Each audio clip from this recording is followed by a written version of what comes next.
My husband cheated with his PT, and I'm planning for sweet revenge by befriending his PT and returning all the favors they gave me. I'm Victoria 31, with what I thought was a dream job, a cozy home, and a marriage that felt right out of a rom-com. But then, out of the blue, Aaron, my usually laid-back husband who'd rather spend his evenings with a cold beer in front of the TV, started changing his stripes. One day he's your typical beer-loving couch potato, and the next, he swapped the remote for dumbbells and is hitting the gym with a reel that's honestly baffling. It wasn't just a casual, maybe I'll lose a couple of pounds kind of gym routine. No, Aaron was on it like he was training for the Olympics or something. Gym sessions 7 days a week, sometimes even twice a day. I first noticed something was off when he started leaving for the gym at odd hours. "Got to beat the rush," he'd say with a sort of manic gleam in his eye that I hadn't seen before. The guy who used to scoff at my yoga sessions was suddenly talking about protein shakes, muscle gains, and rest days like he'd been doing it all his life. His wardrobe changed too. Out went the old college tees and sweatpants, and in came the sleek high-tech gym wear. He even started wearing a new cologne that smells more like something a suave, young gym trainer would wear, not the man I married. I tried talking to him about his sudden obsession, trying to find out if something was triggering it. Was it a late quarter-life crisis? Was he feeling okay? Each time, he brushed off my concerns with a quick peck on the cheek and a vague, "Just trying to stay healthy, babe." But his eyes, they darted away too quickly, hiding something I couldn't quite put my finger on. It wasn't just the physical changes though. He became more secretive, his phone suddenly always face down.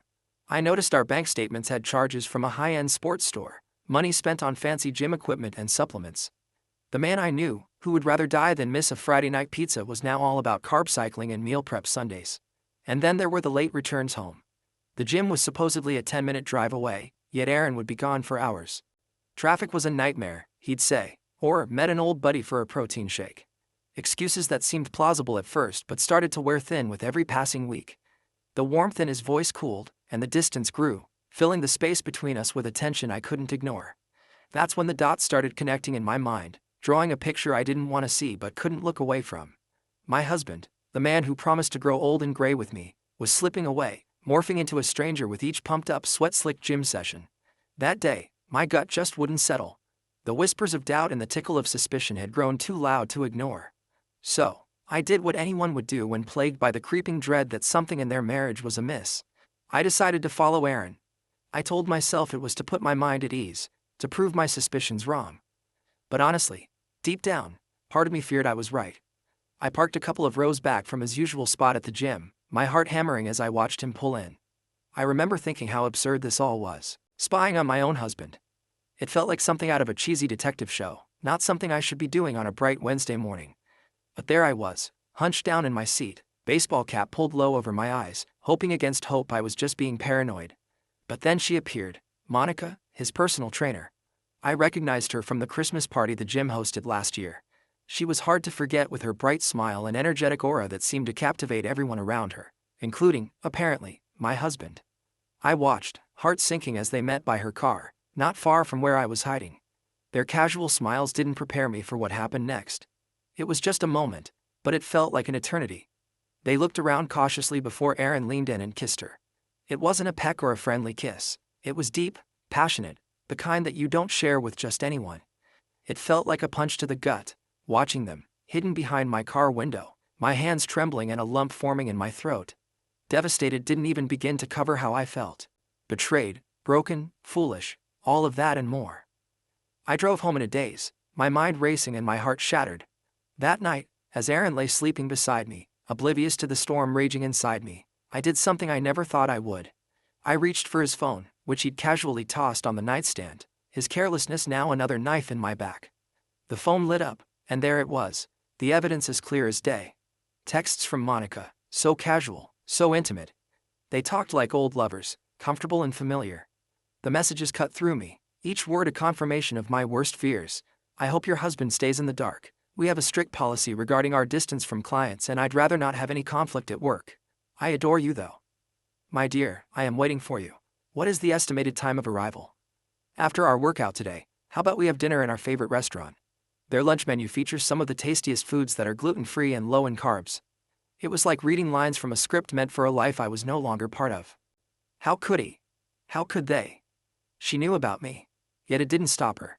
It didn't stop him. I put the phone back, my hands shaking, my mind a mess of anger, pain, and an overwhelming sense of loss. How long had this been going on? How could I have been so blind? Those questions haunted me through the night, keeping me awake as I lay next to the man who had promised to love and cherish me, now a stranger in our bed. I could barely get through 3 or 4 messages before I gave up because I was so repulsive. I didn't want Aaron to think something was wrong when he was on the toilet. I pretended to be asleep as I went to sleep after taking a deep breath and placing my phone on the side table. That night, after I saw those messages, felt like one of the longest of my life. Every word between Aaron and Monica was a dagger in my heart.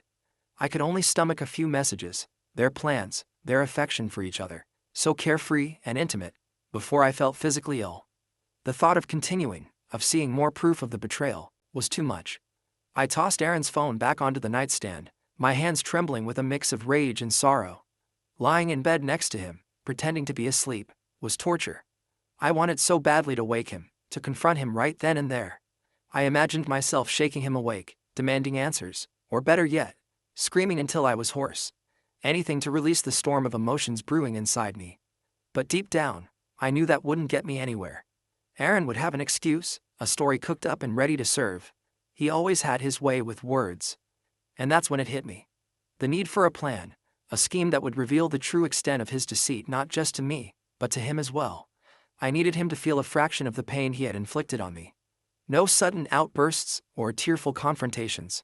This needed to be strategic, something that would hit him where it hurt most. So, I spent the rest of the night plotting, turning over scenarios in my mind. Each plan more elaborate than the last, until I settled on something fiendishly simple yet satisfying. I decided I would meet Monica. I would get close to her, enter their little world under the guise of innocence, and see for myself the web of lies I was up against. Maybe even gather enough evidence to turn their affair on its head. The morning after that sleepless night was oddly serene. As Aaron left for work with a hurried kiss that lacked its usual warmth, I felt a mix of nervous energy and steely determination. I was ready to put my plan into action. The drive to the gym was a blur, my mind reeling with what I was about to do. I pulled into the gym parking lot, the same place where I'd seen Aaron and Monica in their embrace. My hands were steady on the wheel, my resolve firm. I rehearsed what I would say to Monica, how I would confront her, and then expose her to her supervisor. It seemed straightforward enough: walk in, reveal the affair, watch her face crumble. Simple, yet satisfying. The gym was bustling with the usual morning crowd, people lost in their routines, headphones in, worlds unto themselves. I spotted Monica almost immediately, her vibrant energy unmistakable as she laughed with a client. Seeing her there, so carefree, fueled my resolve. I steeled myself and walked towards her, ready for confrontation. But just as I was about to approach, something unexpected happened. Monica's client, an elderly woman I recognized from some community events, suddenly lost her balance on the treadmill. Monica's quick reflexes saved the woman from a nasty fall, and she handled the situation with such genuine care and professionalism that it took me aback. It was a side of her I hadn't anticipated, compassionate, skilled, entirely at odds with the homewrecker I had painted in my mind. For a moment, I hesitated. The gym fell into a sudden hush as other trainers and clients rushed over to help, and Monica was right there, directing them, ensuring the woman was attended to before anything else. After the woman was taken care of and the commotion settled, Monica turned, and her eyes met mine. I moved forward, my original intent simmering beneath a surface of newfound complexity. As I approached, she greeted me with a bright, unsuspecting smile, so dazzling it could have blinded me as I entered the gym. "Hello, how are you doing? Can I help you with something?" Her voice was warm, inviting. As it was, she had no idea I even existed. The irony was too good to ignore. I paused, the words I had rehearsed suddenly heavy on my tongue. In that moment, my plan shifted. Instead of the harsh confrontation I had envisioned, I found myself saying, "Yes, I'm looking for a personal trainer. Can we talk?" I realized I had to stop before I could interrupt her and reveal that I wasn't just some client trying to get in shape. Rather, I was the wife of her lover. So I agreed to it rather than make a scene. Monica smiled, her smile widened. "Of course. Let's sit down and discuss what you're looking for." Obviously happy to welcome a new customer. After making that fake appointment, I left the gym with a smirk tugging at the corners of my mouth. The irony of the situation was delicious. Monica, the woman who was unknowingly wrecking my marriage, was now scheduled to be my personal trainer. As I drove away, thoughts of the upcoming encounter danced in my head. If only she knew who I really was and the secret agenda hidden behind my friendly facade. Our first training session was a mix of awkwardness for me and professionalism for her. Monica was all smiles, demonstrating routines and correcting my posture with a gentle touch here and there. It was an odd feeling, playing the part of a clueless client, knowing all too well the intimate details of her relationship with Aaron. As weeks turned into months, our sessions became a regular part of my life. Monica started opening up about her life, her dreams, and ironically, her challenges with past relationships. The more I knew about her, the more complex my feelings became. She wasn't just the other woman in my husband's life, she was a person with her own stories and struggles. Our relationship evolved beyond the gym. Coffee dates after a sweaty session became our thing. We'd laugh over lattes about silly gym mishaps or debate the best protein bars. On weekends we sometimes went shopping, browsing through racks of clothing, joking and offering fashion advice like old college friends. Throughout this time, I was changing. The physical strength I gained from workouts was just one aspect. Emotionally, I was becoming someone new, more resilient, more composed, and somehow more understanding. Monica was inadvertently sculpting me into a stronger version of myself, not just physically but in a way that fortified my spirit and resolve. Every coffee sip, every shared smile, I couldn't help but wonder how this would all end. Would revealing my true identity and intentions shatter the bond we had formed? Or would it somehow liberate both of us from the lies that entangled our lives? These thoughts haunted me, but I pushed them aside, focusing on the present, on the strength I was gaining and the intricate dance of friendship and deception that was unfolding. It was a game of emotional chess, and I was making my moves with cautious precision. As the weeks slipped by, Aaron couldn't help but notice the changes in me.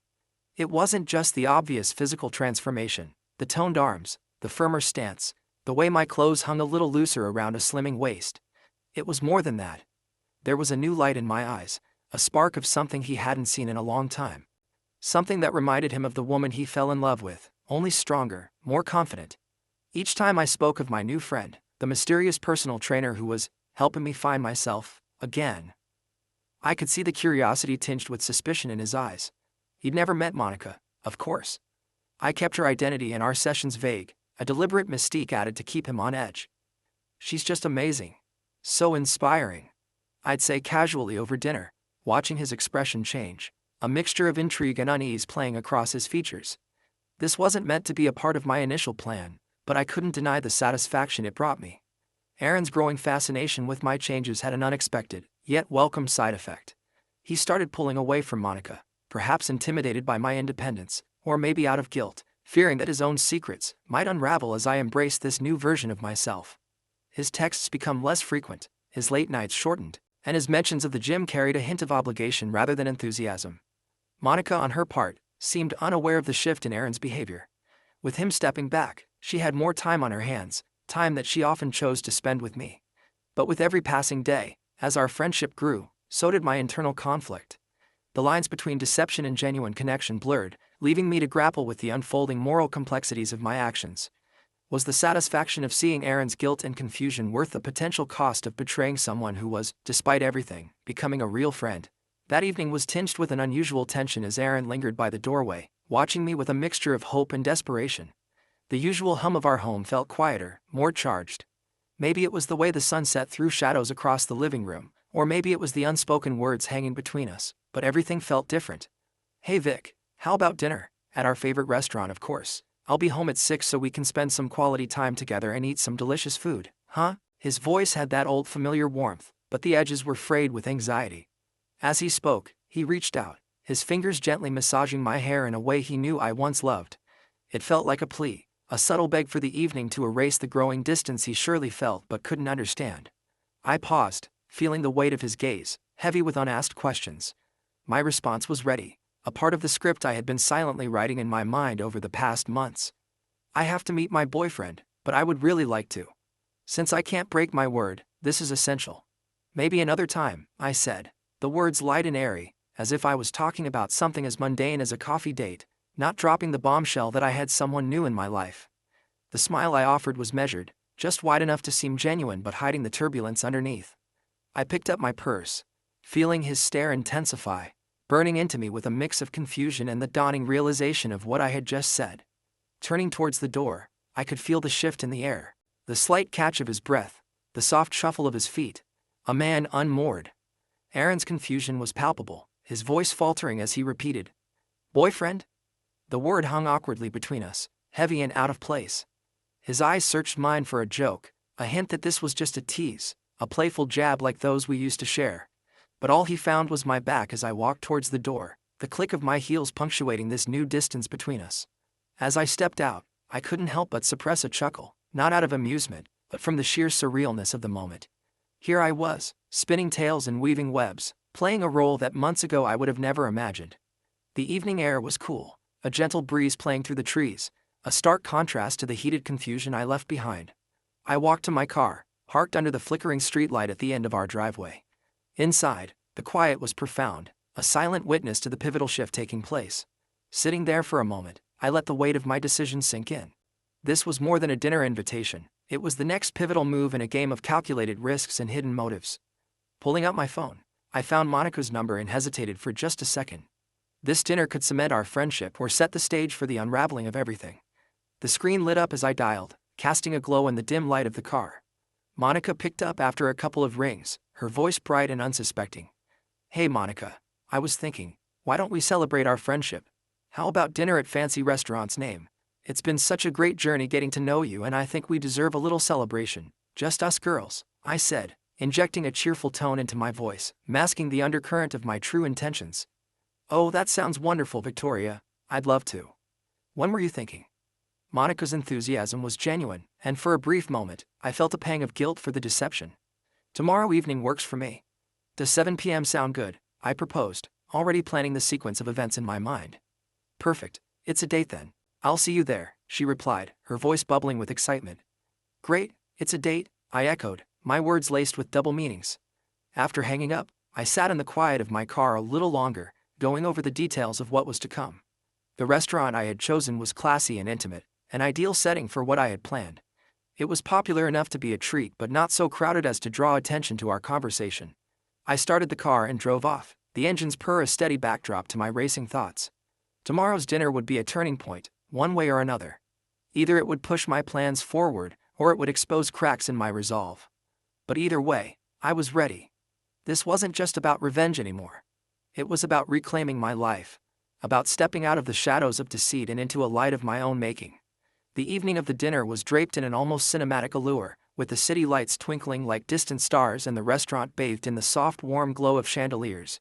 The tables were set with crisp linens and sparkling glassware, creating a refined but inviting ambiance. I arrived a few minutes early, taking a moment to absorb the setting, each detail sharpening my resolve for what was about to unfold. Monica arrived looking radiant, her smile wide as she approached the table. Her enthusiasm was infectious, and for a moment, it was easy to forget the complex web of deceit that had drawn us here. We exchanged pleasantries and sat down, the clink of our glasses punctuating the start of what was supposed to be a celebratory dinner. She was about to propose a toast to our friendship, her glass raised in anticipation, when the unexpected happened. The restaurant door opened, and in walked Aaron. His entrance was like a scene straight out of a movie, unexpected, dramatic, and perfectly timed. "Monica, what are you doing here?" The look on his face as he spotted us together was a mix of confusion and shock, his steps faltering as he tried to process the scene before him. "Do you know each other?" Aaron's expression of utter horror was striking. The room seemed to stand still, the background noise fading into a muted hush as all eyes turned toward our table. I saw regret wash over him. Monica's glass hovered in midair, her smile fading into a look of confusion. She turned to me, her eyes searching for an explanation, then back to Aaron, trying to gauge his reaction. The air was thick with tension, each second stretching into eternity as the pieces began to fall into place in her mind. Dressed in a gorgeous red outfit that accentuated my newfound confidence, I maintained my composure, my face a mask of serene confidence. Inside, my heart was racing, but outwardly, I was the picture of calm. "Aaron, how unexpected to see you here," I said, my voice steady, betraying none of the turmoil that churned beneath the surface. Aaron approached our table, his initial shock giving way to a cautious curiosity. "I didn't realize you two knew each other," he said, his eyes darting between us, looking for answers in our expressions. The situation was ripe with irony, the secret connections and hidden truths all converging in this unexpected public confrontation. Monica set her glass down, her cheerful demeanor replaced by a growing realization of the situation's gravity. "Yes, we've become good friends," she managed to say, her voice a mix of defiance and uncertainty. The waiter approached, oblivious to the undercurrent swirling around our table, and cheerfully asked if we were ready to order. It was almost comical, this return to mundane matters after such a dramatic revelation. Aaron waved him away, his mind clearly elsewhere, focused on the unfolding drama. As Aaron stood there, the pieces of the puzzle slowly coming together in his mind, I could see the conflict play out across his face: surprise, betrayal, realization. It was all there, a silent testimony to the complexity of human emotions. As the tension at our table reached a palpable level, I decided it was time to take control of the evening. Standing up, I took a spoon and gently tapped it against my glass, the clear, crisp sound cutting through the murmur of the restaurant.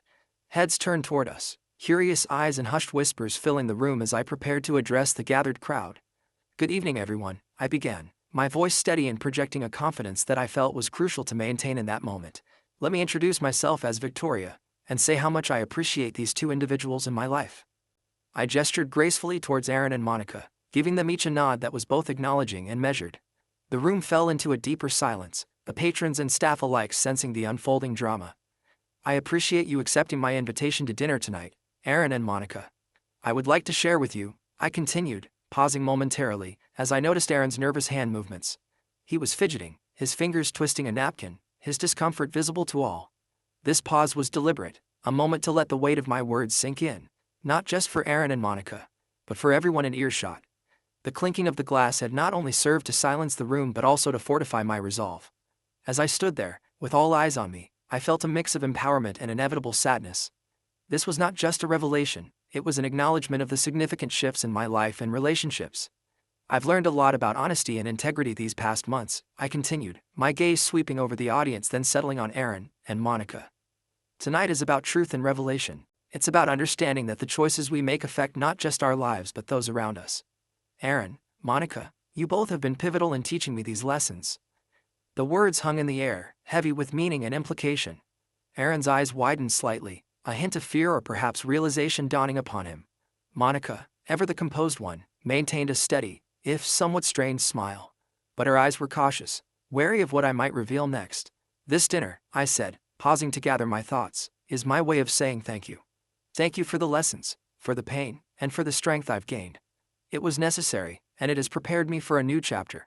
My voice was calm but carried an undercurrent of deep emotion that I could feel bubbling just beneath the surface.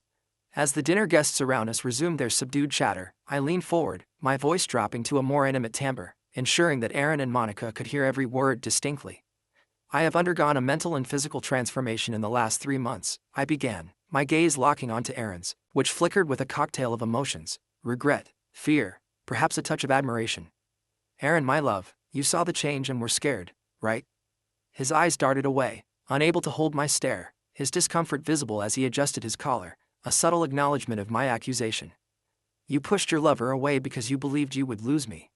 Turning slightly, I addressed Monica, who had maintained a composed facade until now. "Furthermore, Monica, my dear friend, you had no idea how important you are to my greater plan." Her expression, which had been one of polite attention, cracked just a bit. The corners of her eyes tightened, her smile faltered, and there was a subtle shift in her posture as she leaned back slightly, as if the weight of my words physically impacted her. Monica's face was a canvas of confusion and dawning realization. The atmosphere at the table thickened, charged with the tension of my revelations. The clatter of cutlery and murmur of voices around us seemed to fade into the background as this private drama unfolded in its own quiet storm. "This was the one she didn't expect," I continued, my voice softer now, more reflective.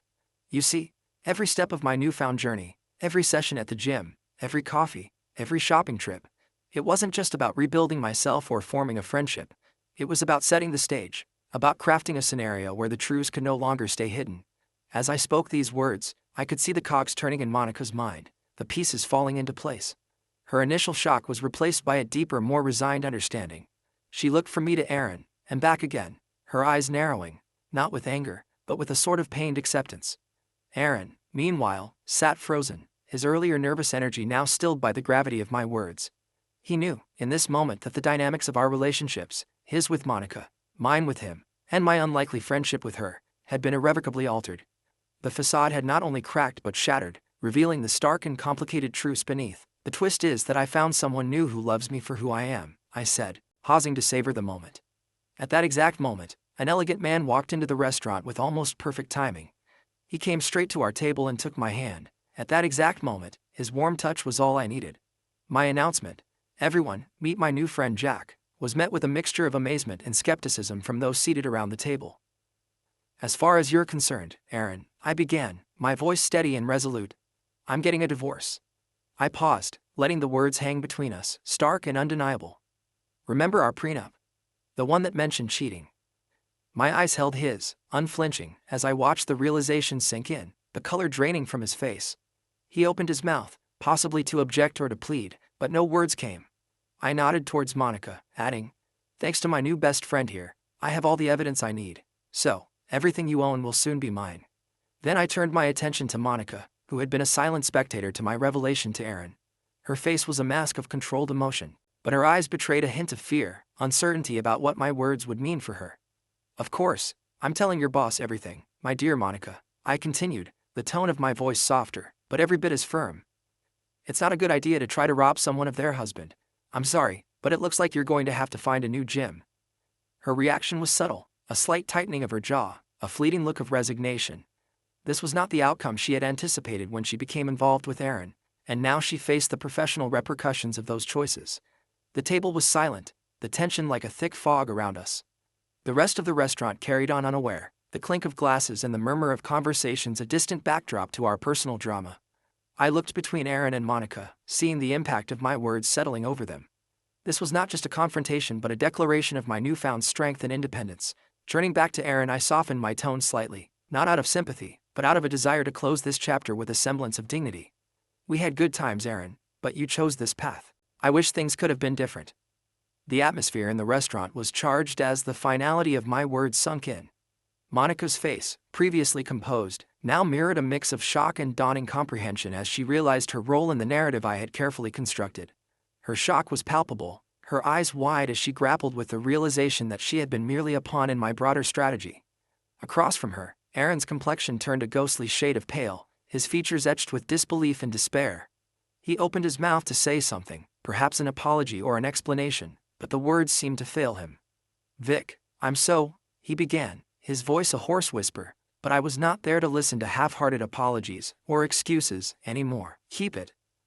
"I've had enough," I interrupted sharply, my tone final, leaving no room for ambiguity. My words cut through the tense air, severing whatever feeble hope Aaron might have held that this could be mended. Monica, still reeling from the revelation, made a feeble attempt to apologize, her voice trembling slightly. I didn't realize." "Maybe next time you'll think twice before getting involved with a married man," I said, cutting her off as well. The edge in my voice was not just from bitterness but also from a reborn sense of self-worth, a declaration that I would no longer be a victim in anyone's story, including my own.